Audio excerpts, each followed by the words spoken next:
Hello, Aquarius, and welcome to January 2021, the beginning of Aquarius season and the beginning of some pretty big transits. I don't know if you've heard that Saturn and Jupiter are hanging out with you, as well as Mercury, doing a Mercury retrograde at the end of this month in your sign. So yeah, you got plenty going on, Aquarius. You have become the new star of the show. It was Capricorn for quite a while there, and now here we are. And right away, when I sat down with Aquarian energy, the first thing I thought was, don't try too hard. Don't try too hard. I feel like these transits get so hyped up, right? It's like, even I've been talking about it a lot. And if you're over on my Patreon, you know that we've been having whole discussions, how to work with it, what have you. And it's very easy to start getting into our own heads about, oh my gosh, it's a new 20-year cycle. Oh my gosh, Saturn is here. Does that mean the next 3 years are going to be just like rough?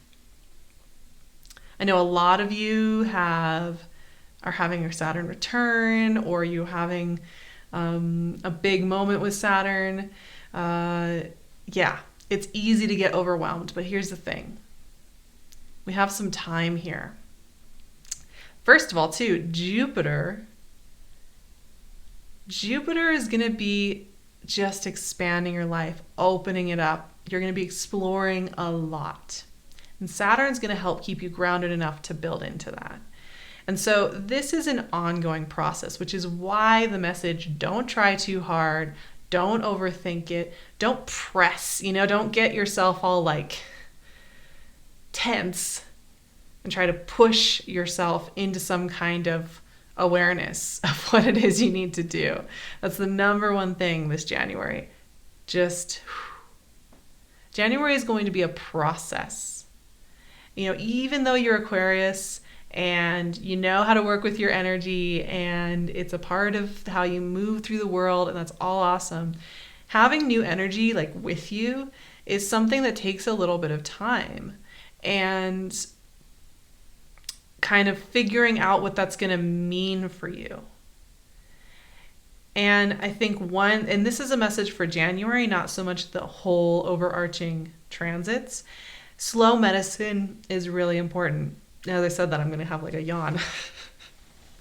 Slow medicine is really important in January. And what do I mean by that? I mean to just slowly move through the world. Move through your own life. Like you're not in a rush. Like you're not getting electrified by Jupiter and Saturn. Like the Earth, the fixed signs aren't having all of the energy in them right now, just challenging us, right? Focus in on small things and work with them gently this January. It's really important. And as Mercury moves into your sign early on in the month, starts the pre-shadow phase on the 14th in your sign, and will start retrograde on the 30th, right smack dab in the middle of Aquarius season. This is a time for review. This is a time for adjustment. This is a time for understanding ourselves after 2020, because it's going to take some time to understand who you fully have become. And it's going to take some time to understand what it is these transits are going to be pulling you toward. Where, you're going to be noticing your attention being pulled toward is going to be a little different. It takes a few weeks just to get like, oh, like this theme keeps coming up. Okay, so now I can figure out how to work with that. And so it's important to take a little bit of time here. And of course, January 2, the energy is starting to pour into your sign. However, it's Capricorn season for the first 3 weeks, right? Nearly 3 weeks of January, which means this is all about rest and preparation time for Aquarius. This is about, being in 12th house hidden magic energy and exploring our internal secret hidden self. And exploring our more Neptunian side. So it's a time for you to kind of just get prepared for the solar return and Aquarius season in general. And I think we so often think that, okay, let's roll up our sleeves and get in there, get messy, go for it. Aquarius, I know you guys are ready to get in there and try it out, right? The moon. Yep. ready to get in. Okay, like this energy's here, let's go. But what if part of rolling up your sleeves and getting in there and playing with it was to slow down and listen in a little bit? 10 of Pentacles, love it. There's a couple of things happening this month in other fixed signs that I think also highlight, like kind of help you gauge where you are in the context of everything. We have Mars moving into Taurus, so 4th house energy for you. Very intimate and personal. 7 of Wands. All right. We're getting in there. We also have a full moon in Leo in your opposing sign, your relationship house. Highlight once we hit Aquarius season, full moon in Leo starts on the 28th, it happens on the 28th, and will illuminate relationships, connection, and it can really help you see just like how far you've come and who you are now as we hit Aquarius season. I'm pulling 3 cards from my classic deck, so we just saw those 3, the Moon, 10 of Pentacles, and 7 of Wands. And now I am pulling a final overarching message card from my Cosmic Tarot deck. And let's see, Ace of Swords. Love it. Love it.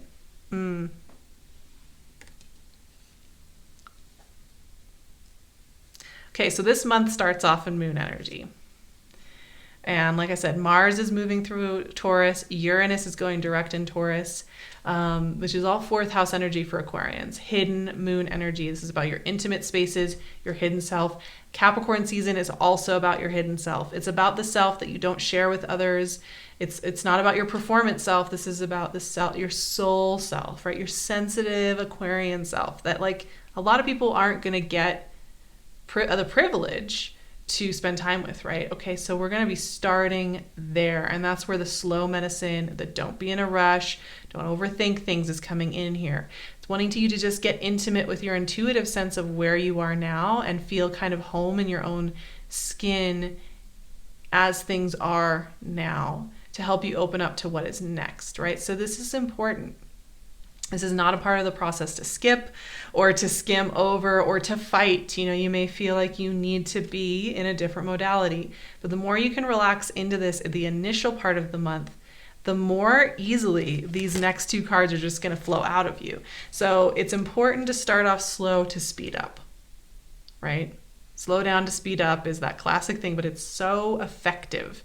I've never found anything more effective than that very practice right there, right? When I'm wanting to get like agitated, right? And get like, okay, I'm gonna get this stuff done. When I have taken the moment to say, okay, I'm getting into that modality where I wanna be doing things fast, want to be getting on it, and I do the counterintuitive or the counter obvious thing kind of, and I say, okay, I'm just going to sit down. I'm going to breathe for a little while or go for a walk for 10 minutes.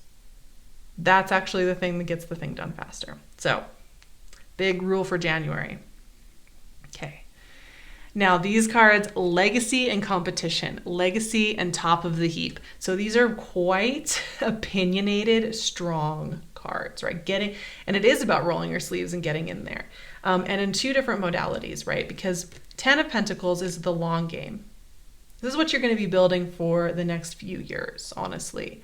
These are the things you're going to be building over the next year while you have Jupiter with you. These are the things that you plant your seeds, you set your intentions, you're getting into it. You may be even already part of the way into this road, and it takes time to build. It takes honoring, your community and those closest to you in the process in getting there, not just jumping to the conclusion, right? And so 10 of Pentacles is speaking to, yes, you have some things to build. You have some things to do with these transits and with this new year. But it doesn't happen overnight, right? So you got to be like into brick building, into brick making. So whenever I look at the classic deck, there's all these different tiles and everything built into the house, this big old house, and there's like a big brick silo, a castle, all of this in the background, and a garden and nice robes, all these things that take time, and this is a very medieval deck. So like fabrics and dyes and things like that, this was a slow process that took time.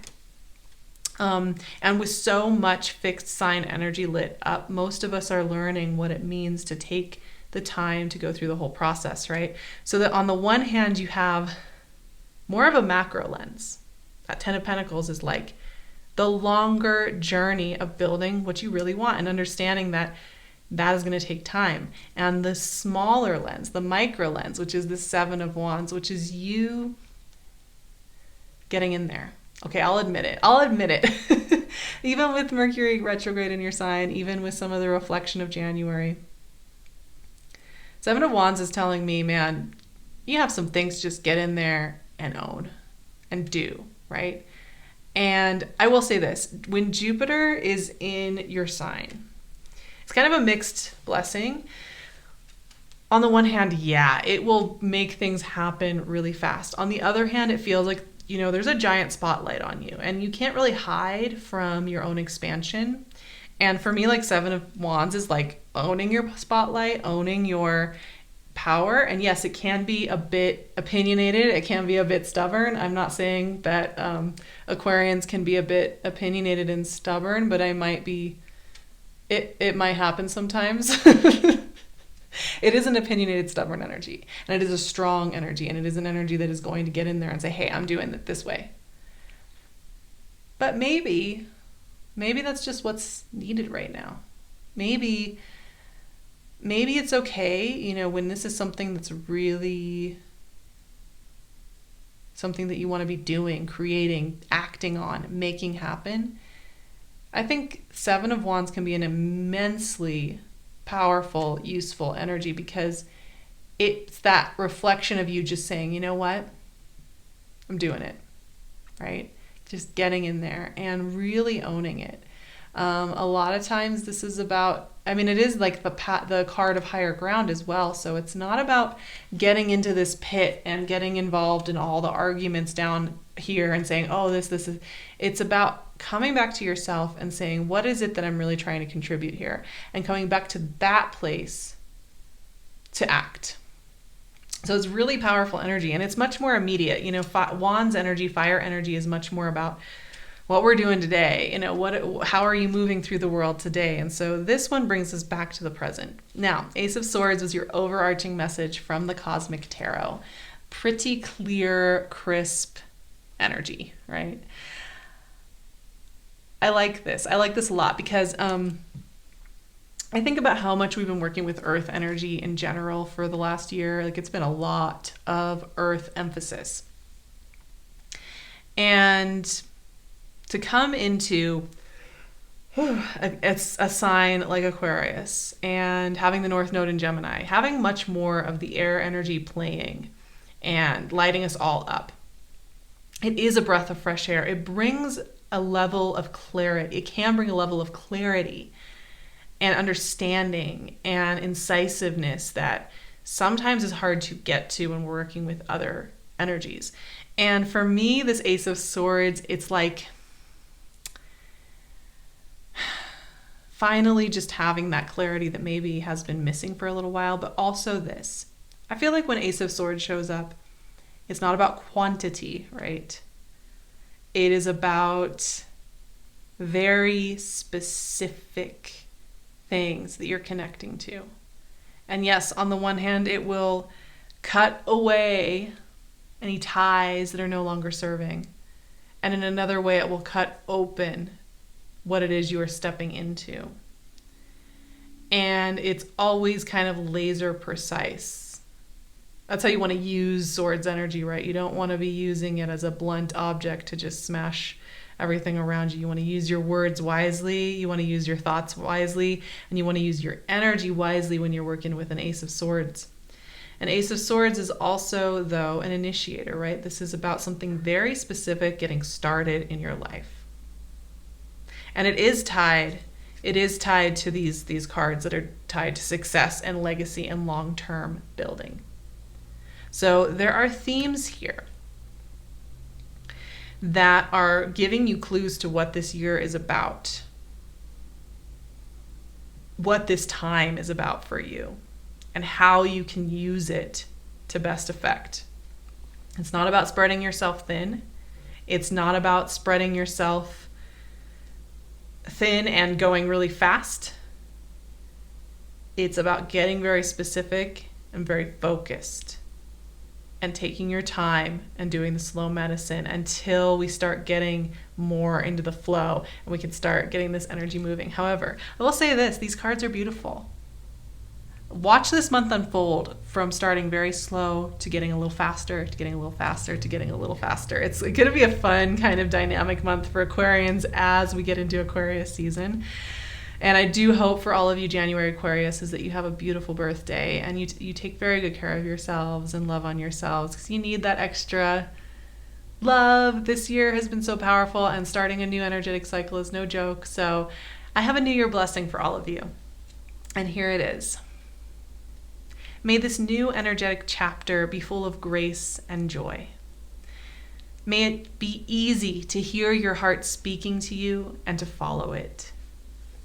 May the building and the creation feel liberating and exciting. I think for me, one of my favorite combos is when, sometimes we think about building and stability as something that is limiting, right? And it detracts from our life. But I think one of my favorite conversations that happens in the world is when we're really building something that comes from an authentic, creative spark within us.